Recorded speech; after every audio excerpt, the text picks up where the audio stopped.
When my son-in-law tried to use my debit card at the ATM on the first of the month, the way he'd done every single month for 3 years, the machine told him something he'd never heard before. Insufficient funds. He drove home so fast he left tire marks on the driveway. I know because I saw them later. Black streaks on concrete, the signature of a man in full panic.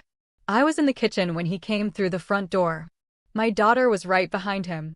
She'd been at work when he called her, screaming, and she'd left in the middle of her shift. They found me standing at the counter, peeling an apple.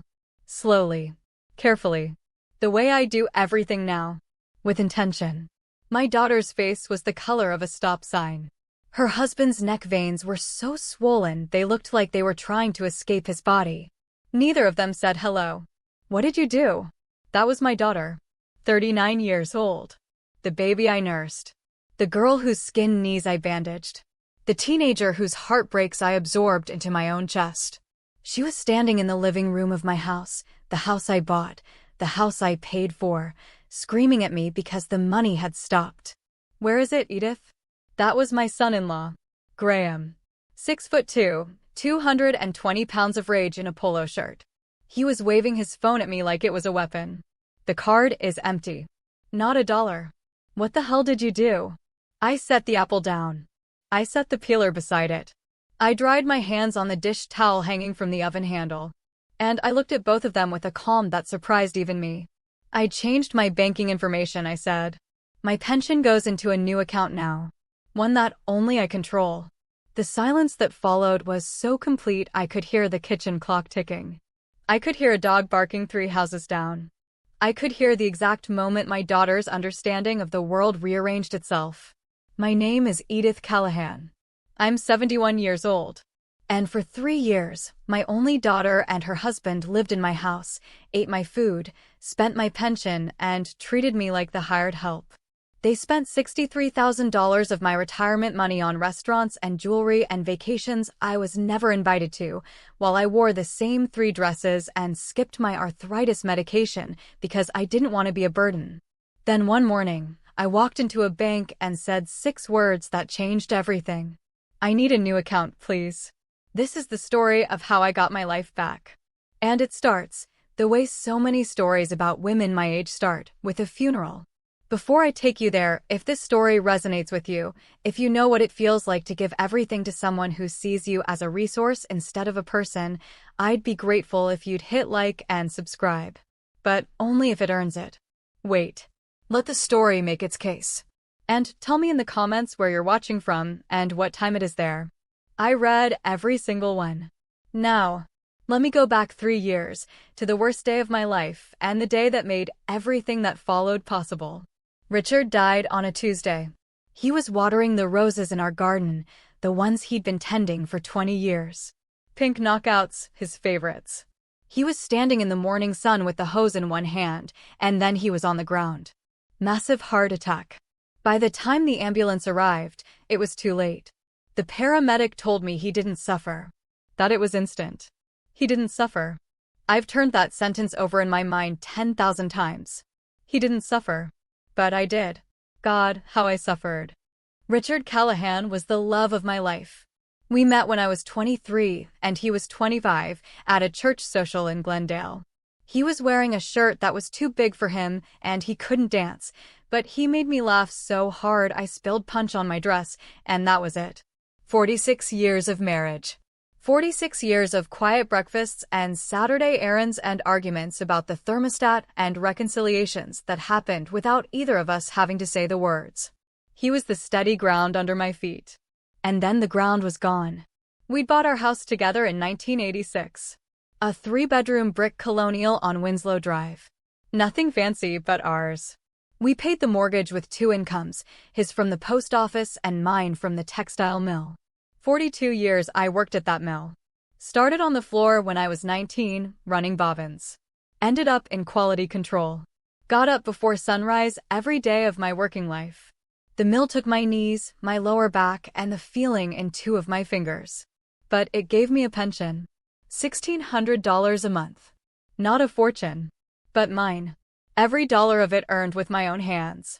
After Richard died, the house became a mausoleum.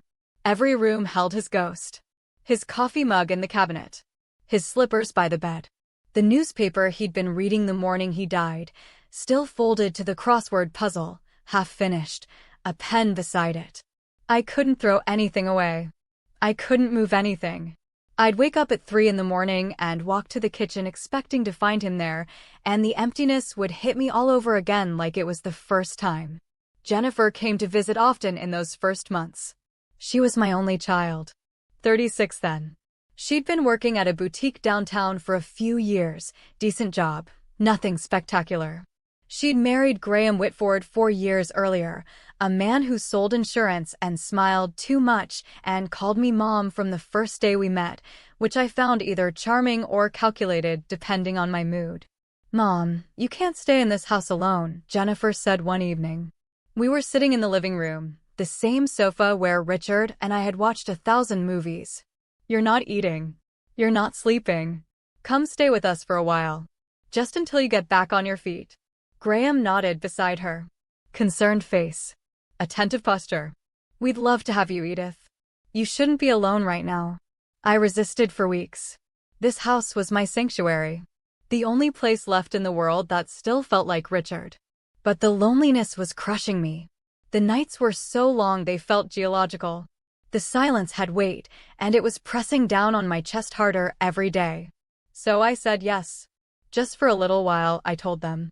Just until I learned to be alone again. They'd been renting an apartment across town. 2 bedrooms, reasonable neighborhood.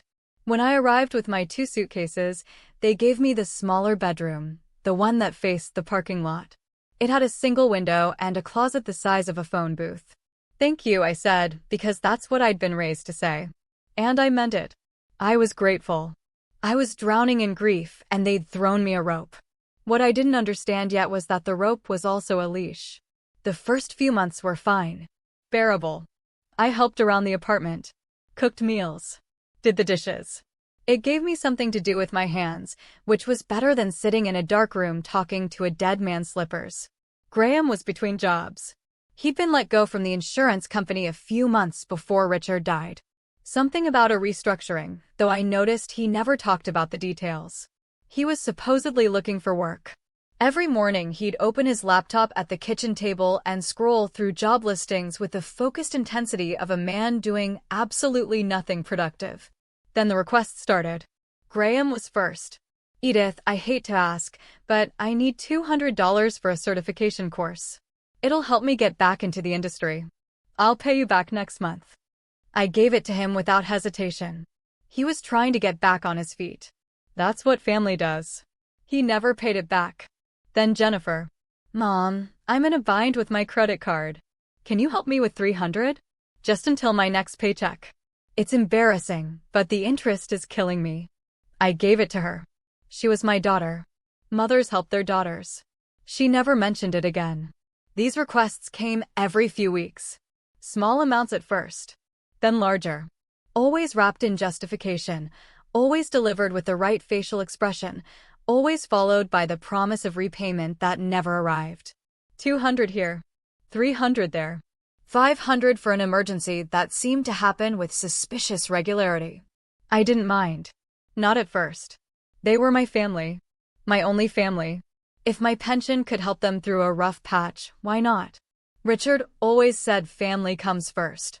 Money comes and goes, but blood is permanent. I believed that.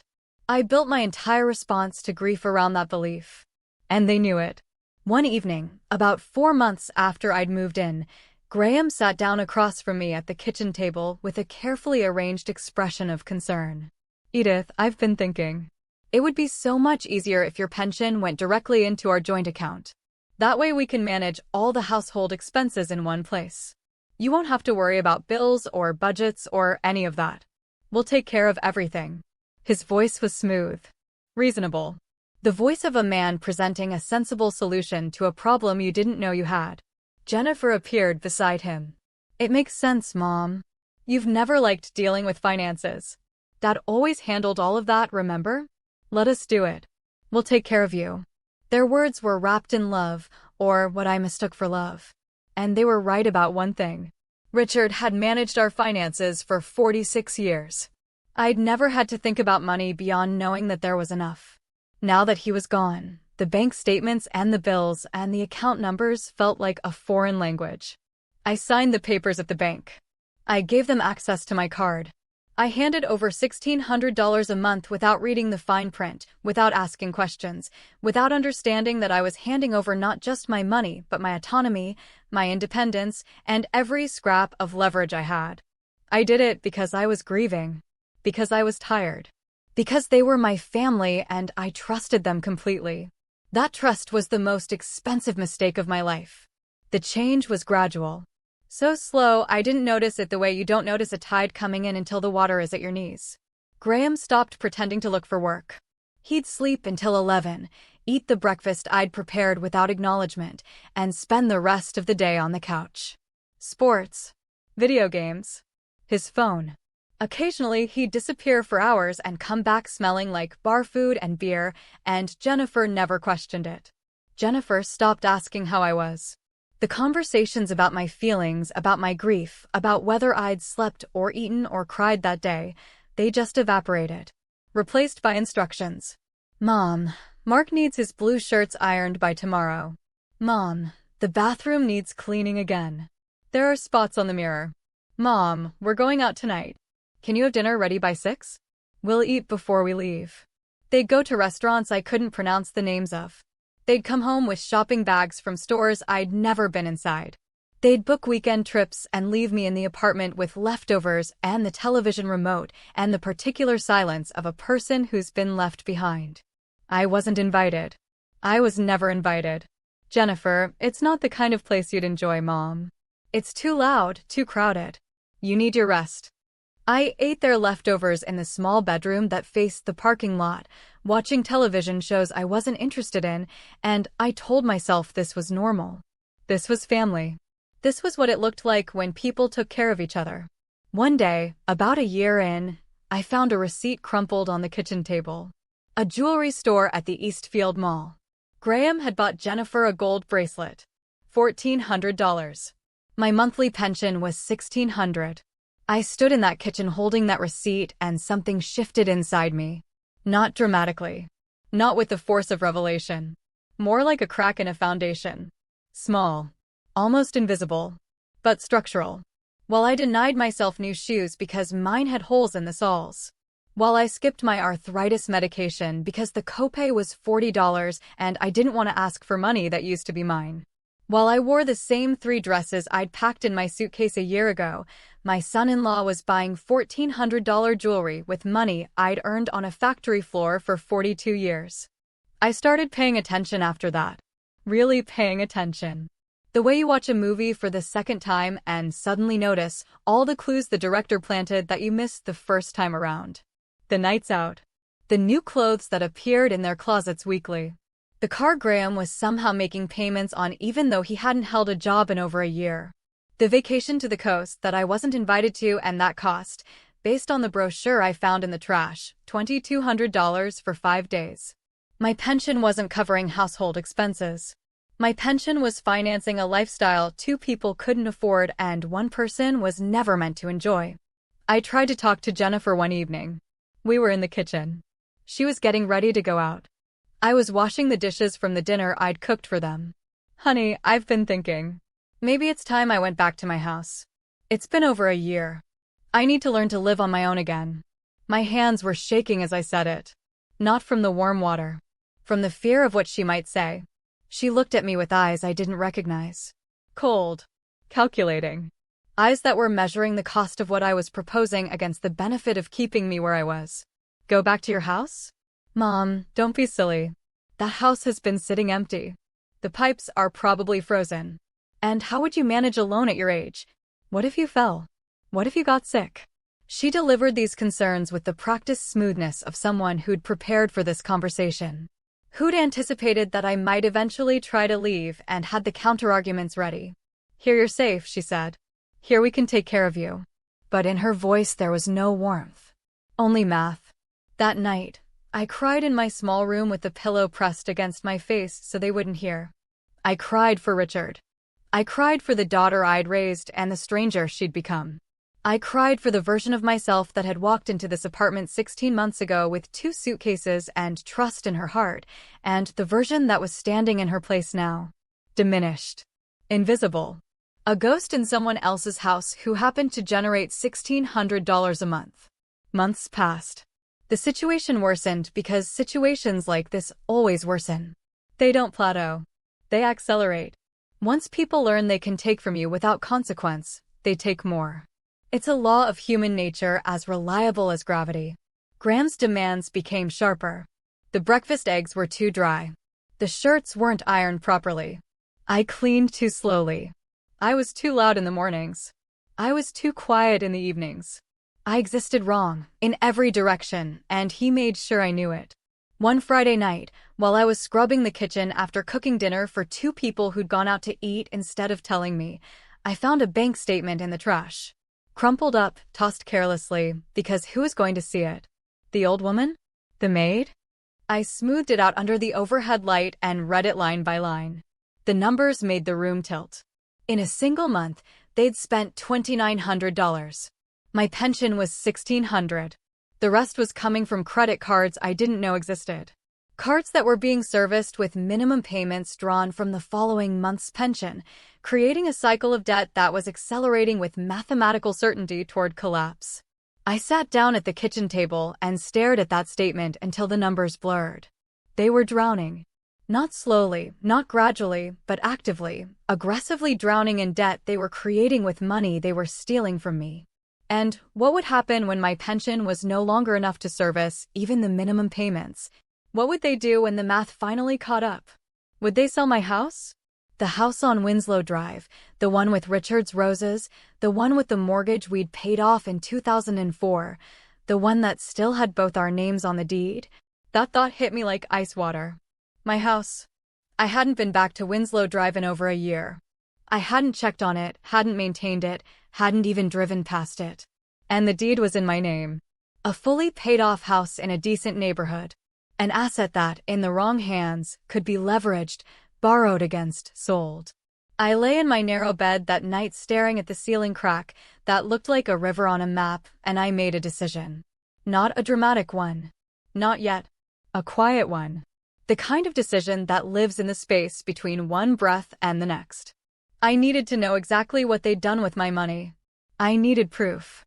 And I needed to do it without them knowing. The next morning, I got up at 5:30. Made coffee. Set the table. Cooked eggs and toast. All on autopilot while my mind worked on the plan. When they came down, I was ready. I need to go to the bank today, I said, pouring coffee. I have to sort out some paperwork from Richard's estate. Some documents I left pending. Graham's head snapped up from his phone. The bank? What paperwork?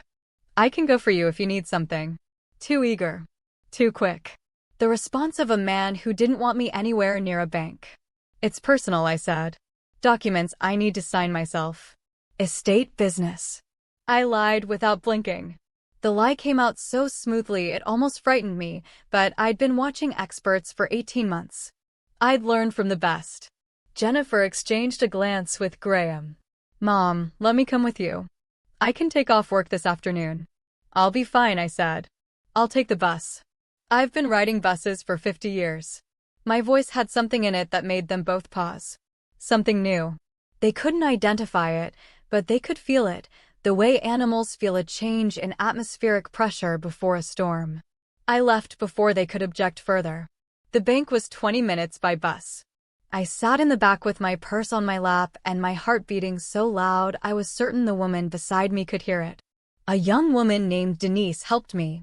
Professional smile, kind eyes. Good morning, ma'am. How can I help you today? I need complete statements for my account, I said. Every transaction for the past 3 years. Every deposit, every withdrawal. Everything. Denise typed, and the printer ran, and when it stopped, there was a stack of paper nearly 50 pages thick on the counter between us. I sat in the bank's waiting area for an hour and a half, and I read every page. The numbers told a story that my family never would have. In 3 years, they had spent $63,000 of my pension. $63,000. 42 years of getting up before the sun, of aching knees and stiff fingers and lunch breaks spent standing because there weren't enough chairs. 42 years of labor, converted into $1,600 a month, and then converted again into restaurant bills and jewelry and clothing and electronics and vacations and bar tabs at 2 in the morning. I saw charges at luxury restaurants. $800 at a steakhouse. $500 at a seafood place downtown. I'd never been to either one. I saw purchases at department stores. Clothing, accessories, things with brand names I didn't recognize because I'd been wearing the same 3 dresses for 3 years. I saw the jewelry store charge. Not just the bracelet. A necklace 3 months before that. Earrings 2 months after. A watch. All with my money. I saw the travel agency. The coast vacation. And another trip I didn't know about, a long weekend at a resort in the mountains. While I was in the apartment. Alone. Eating rice and beans because the grocery budget, the one they claimed my pension was covering, never seemed to stretch far enough for fresh vegetables or the fish I liked. But the detail that broke something fundamental inside me wasn't any of the large charges. It was the small ones. $22 at a bar at 1:45 in the morning. $15 at a smoothie shop, 3 times a week. $60 at a nail salon, every 2 weeks. $90 at a gym neither of them appeared to use. The small, steady, casual hemorrhage of money that added up to thousands over the months, each charge a tiny act of contempt for the woman who'd earned every dollar and would never see any of it. Denise came over after an hour. She'd been watching me from her desk. "Are you all right, ma'am? Can I get you some water?" That's when I realized tears were running down my face and I hadn't noticed. "I'm fine," I said, which was a lie so transparent that Denise's face told me she didn't believe a word of it. But then I said something that was true. "I need to open a new account. I need my pension deposited into it. A card that only I can access. No one else. Just me." Denise nodded. She'd seen this before. I could tell from the way her expression shifted from sympathy to something more focused. More purposeful. She understood exactly what kind of situation produces a 71-year-old woman crying over bank statements in a plastic chair. "I can do that right now," she said. "I just need your identification and a few signatures." My hand moved to my purse. I pulled out my ID. And for the first time in 3 years, I signed something that was entirely, exclusively, irreversibly for myself. The new card would arrive by mail in 5 business days. My next pension deposit, due on the 1st of the month, would land in the new account. The old account would still exist, but it would be empty. A dry well. A machine that dispensed nothing. Before I left, I asked Denise for 3 complete copies of the statements. If I was going to do this, I was going to do it with evidence. Numbers don't lie. Numbers don't manipulate. Numbers don't cry to make you feel guilty. Numbers just tell the truth, line by line, and let you decide what to do with it. I left the bank carrying 50 pages of proof and a debit card that would arrive in 5 days and change the axis of my entire life. The bus ride home felt different. The same streets, the same stops, the same diesel smell and vinyl seats. But I was different. I was holding my purse against my chest the way you hold something precious, and inside it was the evidence of my own exploitation and the instrument of my liberation, and the distance between those two things was 5 business days and the courage to use them. I hid the statements at the bottom of my suitcase, under the underwear and old socks. No one would look there. No one would think that the submissive old woman who cooked and cleaned and never complained would have the presence of mind to hide evidence. The next 5 days were the longest of my life. Every morning I woke up wondering if this was the day the card would arrive. Every time I heard the mail slot click, my heart lurched. But I had to act normal. Continue the performance. Keep being the Edith they expected. The quiet one. The grateful one. The one who never pushed back. On the 3rd day, Graham looked at me over dinner with narrowed eyes. "You've been different lately, Edith. Something going on?" His tone was suspicious. Accusatory. As if I had no right to an interior life. "Just tired," I said. Let my shoulders slump. Made my voice thin. "Old age, you know." I'd been watching them perform for 3 years. I'd learned every technique. A few more days of acting wouldn't kill me. On the fourth day, I almost ruined everything. I was cleaning their bedroom, something I did weekly because apparently two adults in their late 30s were incapable of making a bed or picking up their own socks. I found an open envelope on the dresser. A credit card statement. A card I'd never seen. The balance was $17,000. I scanned the charges. Restaurants. Clothing. Electronics. The giant television in the living room. New furniture for their bedroom. A weekend trip I'd never heard of. All of it accumulated over months of spending money they didn't have, secured by the unspoken assumption that my pension would cover the minimum payments indefinitely. I heard footsteps on the stairs and shoved the statement back. Graham walked in and found me dusting the nightstand with visibly shaking hands. "What are you doing in here?" "Suspicious. Always suspicious. Cleaning. Like I do every Thursday." He stood in the doorway for a long moment. Then he grunted something and left. My heart was pounding so hard I had to sit on their bed for 2 minutes before my legs would hold me. On the fifth day, the card arrived. I heard the mail slot at 11:12 in the morning. Jennifer was at work. Graham had gone out, probably spending money at a bar somewhere. I was alone. I walked to the front door with an energy I hadn't felt in years. My hand was shaking so much I could barely sort through the envelopes. There it was. An official bank envelope. My name on it. Just my name. Not Jennifer's. Not Graham's. Mine. I opened it standing in the hallway. The card was silver. It caught the light from the window and it looked, in that moment, like the most beautiful thing I'd ever held. My name was printed on it in small, clean letters. Edith M. Callahan. It wasn't just a card. It was a key to a door I'd forgotten existed. A door that led back to myself. I activated it immediately. Called the number, followed the prompts, set up a PIN that no one would guess. No birthday, no anniversary, nothing personal. Just 4 random numbers that belonged to me.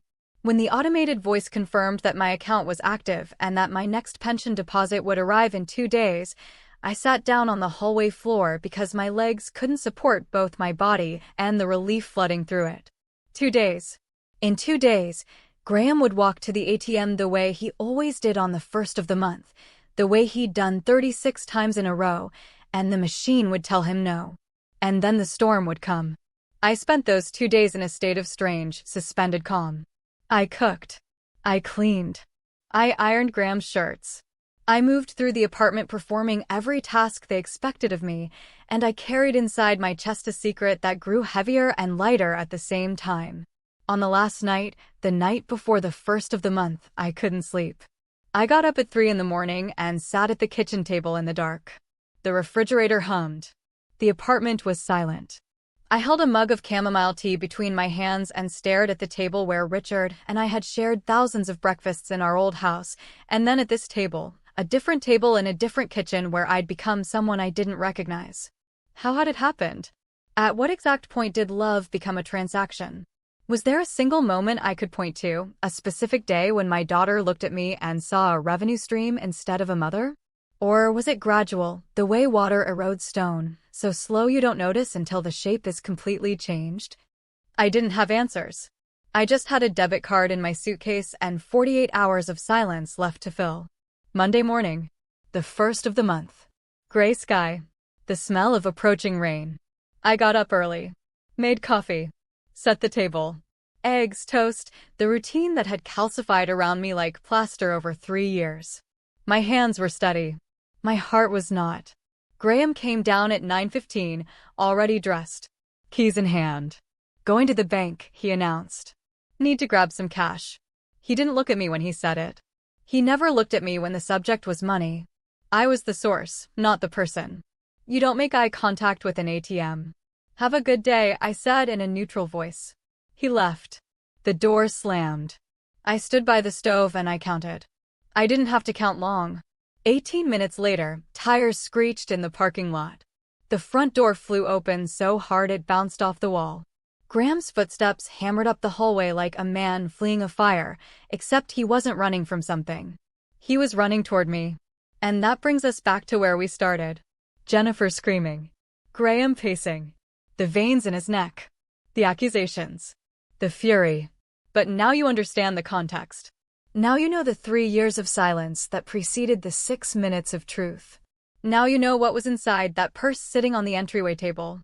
Not just a wallet and a phone. 50 pages of evidence. 3 years of stolen dinners and stolen dignity, printed in black and white. I changed my banking information, I told them. My pension goes into a new account now. One that only I control. Silence. Perfect, crystalline silence. Then Jennifer. Mom, you can't do that. We depend on that money. We have expenses. We have debts. Debts, I said. Are you referring to Graham's car payments? Or the coast vacation?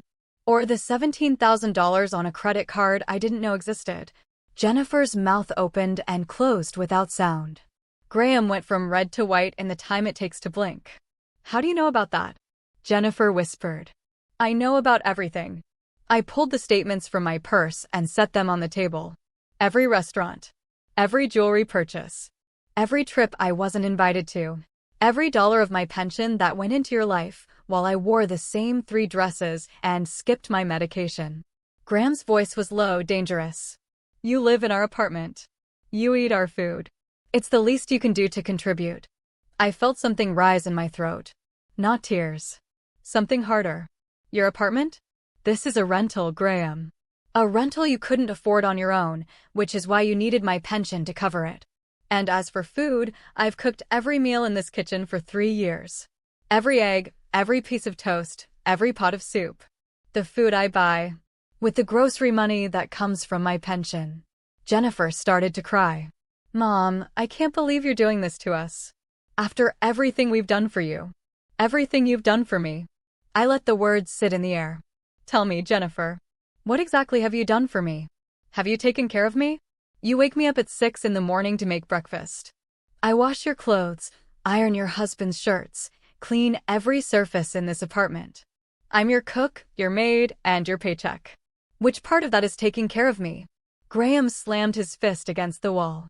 The picture frame beside it, a photo of Jennifer and me from her college graduation, shuddered on its hook. You're an ungrateful old woman, he said. Without us, you'd be rotting in a nursing home. 6 months ago, those words would have destroyed me.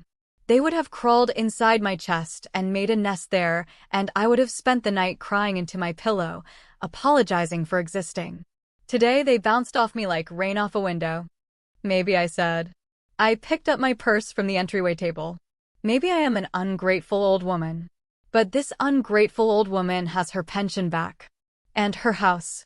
The house on Winslow Drive, the one with the deed in my name, the one that's fully paid off, the one you've been hoping I'd forget about. The color left Graham's face entirely. Jennifer stopped crying. I'm going home, I said. To my house. The house Richard and I built together. And my pension is coming with me. I turned and walked toward the small bedroom. Behind me, I heard Jennifer say my name. Then I heard Graham curse. Then I heard the particular silence of 2 people who've just realized that the person they thought had no power had all of it. I packed my 2 suitcases. The same 2 suitcases I'd brought 3 years ago. They held the same clothes, the same photographs, the same green knitted shawl Richard had given me for our 20th anniversary. They also held 50 pages of bank statements and a silver debit card and a 71-year-old woman's last reserves of courage. I called a taxi from my room. When it arrived, I carried my own bags down the hallway. Jennifer was sitting on the couch, mascara streaked, staring at nothing. Graham was on his phone in the kitchen, his voice low and desperate. He was already calling someone about a loan. Neither of them offered to help me with my bags. I opened the front door. The taxi was waiting at the curb. I turned and looked at my daughter one more time. This woman I'd brought into the world, nursed through fevers, cheered at every recital, held through every heartbreak. This woman who had looked at my grief and seen an opportunity. I love you, Jennifer, I said. I will always love you. But I am done being your source of income. When you're ready to have a mother instead of a paycheck, you know where to find me. She didn't respond. She just sat there, staring at the wall, as if the structural support of her life had been removed and she was waiting to see which direction the collapse would go. I walked out. I got in the taxi. I gave the driver my address. The address of my house, my real house, the one on Winslow Drive with the brick front and the paid-off mortgage and the garden where Richard's roses were waiting for someone to tend them again. The ride took 22 minutes. I watched the streets pass through the window and I felt, with every block, the weight of 3 years lifting from my body. Not all at once. In layers. Like removing coats you didn't realize you were wearing until someone finally said you could take them off.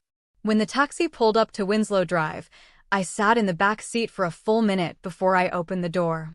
The house looked tired. 3 years of neglect will do that. The lawn was overgrown. The paint on the trim was peeling.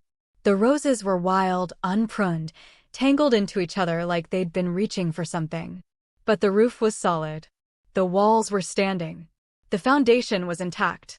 Like me. I paid the driver. I carried my suitcases up the front walk. I unlocked the door with the key I'd kept in my purse for 3 years, the key I'd carried like a talisman, like proof that I still existed somewhere outside that small bedroom. The house smelled like dust and closed windows and absence. But underneath that, if I stood very still, I could smell Richard's aftershave. A trace. A ghost of a scent. Probably just my imagination. But I'll take imagination over nothing. I set my suitcases in the hallway. I opened every window. I stood in my kitchen, my real kitchen, the one where Richard and I had eaten 10,000 meals, and I let the air move through the house like a breath it had been holding for 3 years. Then I sat down at my kitchen table and I cried. Not the muffled, pillow-pressed crying of the small bedroom. Full, open, loud crying. The kind that echoes off walls that belong to you. The kind you're allowed to make in your own house. If this story is hitting somewhere real for you, if you know what it's like to give everything to someone who only sees what you can provide, take a second right now to hit that like button and subscribe. And tell me in the comments, have you ever had to choose between keeping the peace and keeping yourself? I want to hear from you. The first weeks back in my own house were disorienting. 3 years of living by someone else's schedule, someone else's demands, someone else's definition of my worth, and suddenly the only voice in the house was mine. I cleaned the rooms one by one. Slowly, carefully, the way you'd clean a wound.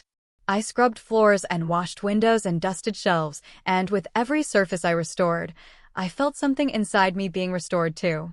Not fixed. Restored. There's a difference. Fixed implies it was broken.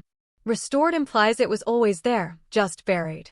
I called my oldest friend, Brenda Kowalski.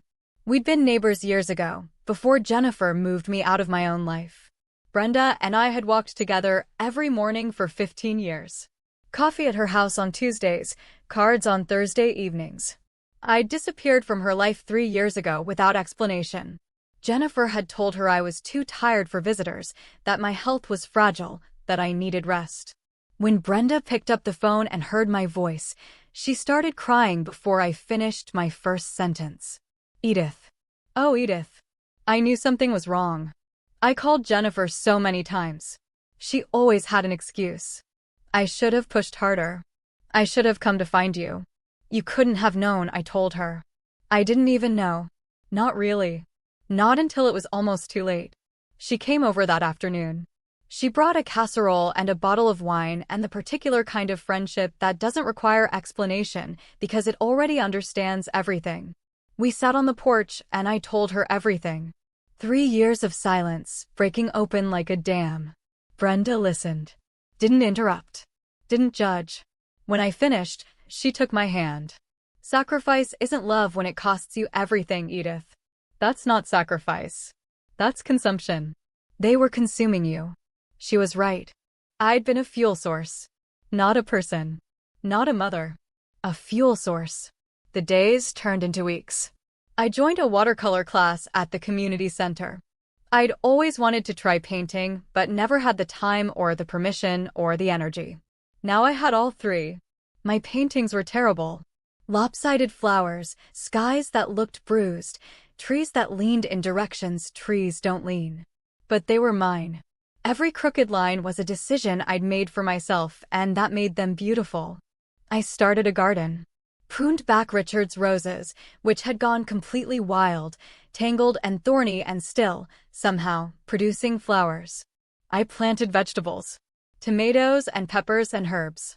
I stood in the dirt in the early morning and felt the sun on my face and understood, maybe for the first time, why Richard had loved this so much. The garden doesn't judge you. It doesn't demand anything except patience and presence. It just grows and you grow alongside it. My pension, that $1,600 a month, went into my own account at my own bank. I paid my property taxes. I bought groceries, good groceries, fresh fish and vegetables, and the pastries from the bakery on Main Street that I'd been denying myself for 3 years. I bought new shoes. I refilled my arthritis prescription. I started saving, something I hadn't done since Richard died. One evening, about 6 weeks after I'd left, my phone buzzed with a text from Jennifer. "I need you to lend me $5,000. It's an emergency." No hello. No how are you, Mom? No acknowledgement that anything had happened. Just a demand, dressed up as a request, delivered with the assumption that the pipeline was still open. I typed my response slowly, carefully. "No, Jennifer. I'm not lending you money.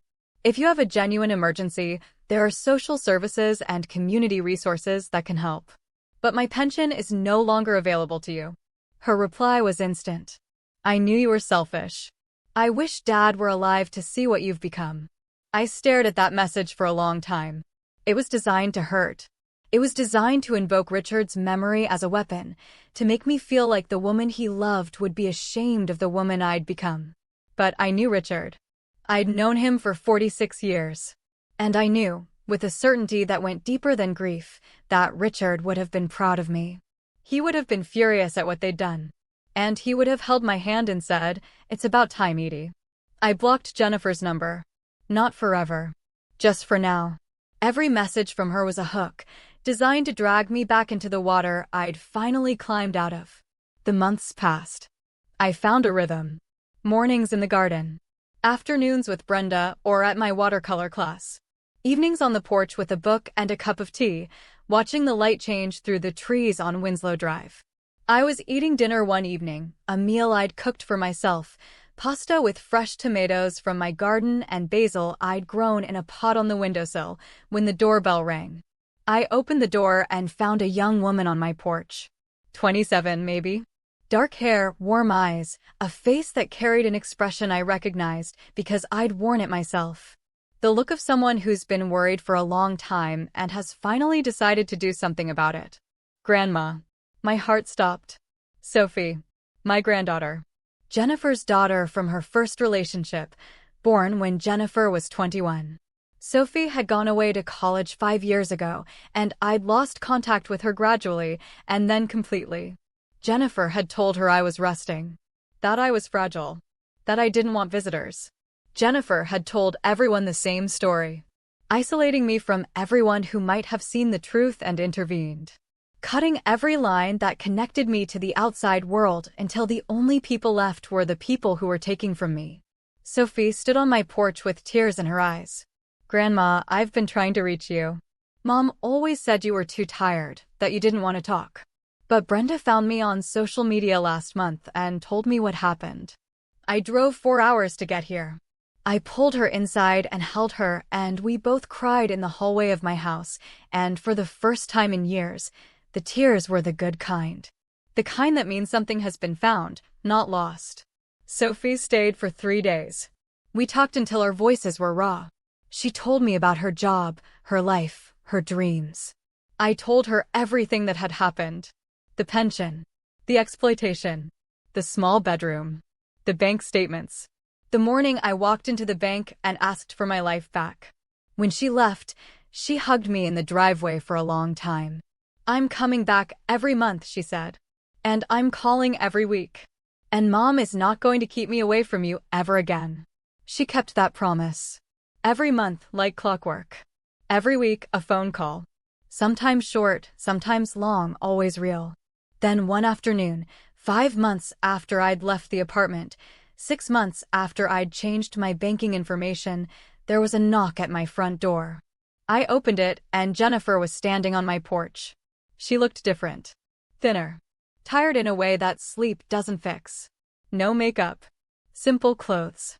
The designer bags and the highlighted hair and the carefully maintained appearance of a woman whose lifestyle was funded by someone else's labor, all of it was gone. What was left was a 39-year-old woman who looked like she'd been running and had finally stopped. "Hi, Mom," she said. Her voice was small. "Jennifer, can I come in?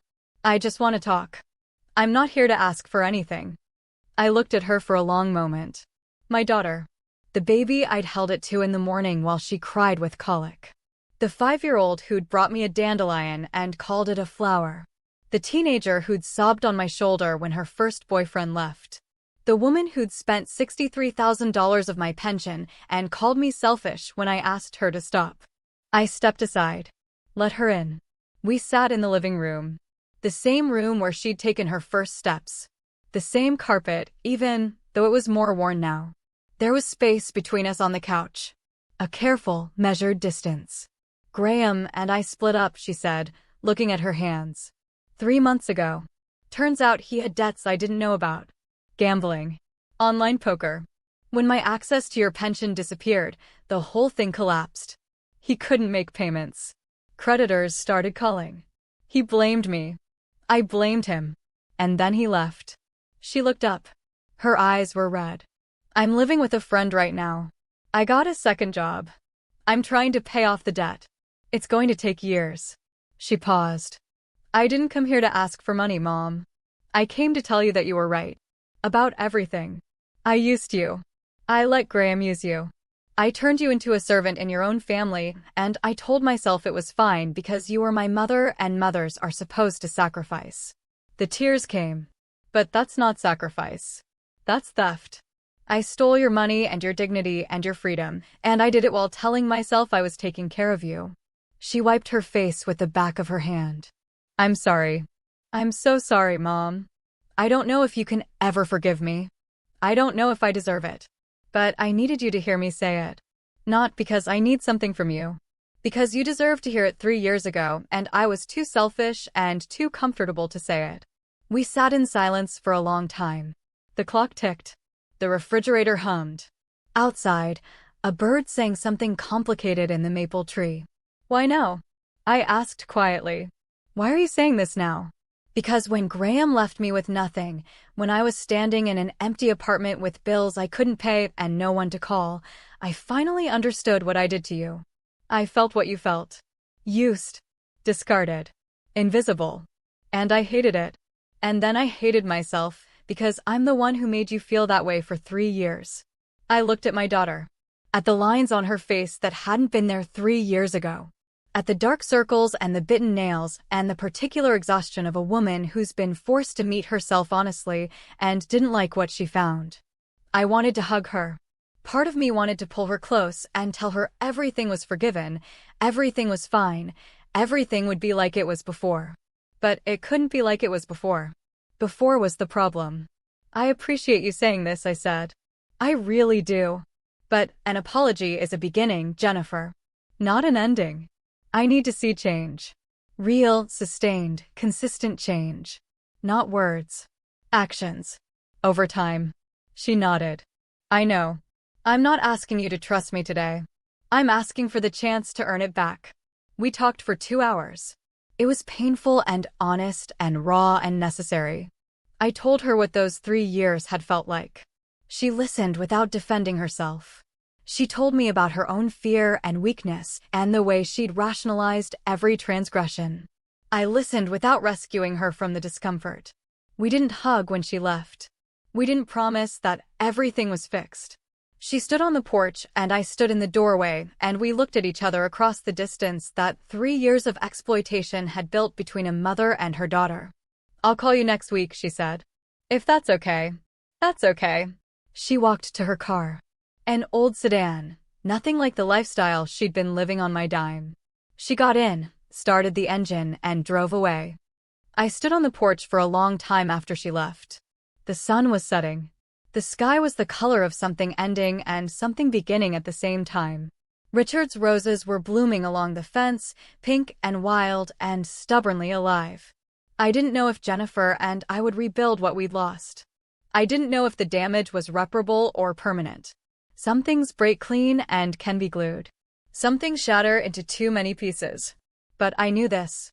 I was standing on my own porch, in my own house, watching my own sunset, with my own money in my own bank account and my own name on my own door and my own decisions governing my own life. It took me 71 years to learn that loving someone does not require letting them destroy you. That setting a boundary is not cruelty. That saying no is not selfishness. That a woman's worth is not measured by how much she's willing to sacrifice, but by whether she's allowed to choose what she sacrifices and what she keeps. Richard, I said to the evening air. I did it. I finally stood up.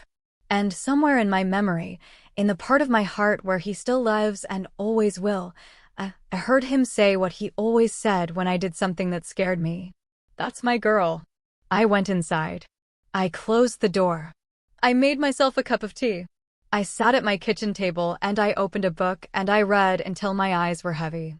And then I went to bed in my own bedroom, in my own house, and I slept the deep, untroubled sleep of a woman who has finally, after 71 years, given herself permission to live. That's my story. If you stayed until the end, thank you. If it reminded you of someone you know, a mother, a grandmother, a woman whose generosity is being mistaken for weakness, send it to them. Sometimes the thing that saves a person isn't money or a plan. Sometimes it's just the realization that they're allowed to say no. Hit like if this stayed with you. Subscribe if you want more stories about people who refuse to disappear quietly. And if you want to hear what happened when Graham showed up at my door 8 months later asking to borrow money for a business idea he promised would change everything, that story is waiting for you. Link is in the description. I'll see you in the next one.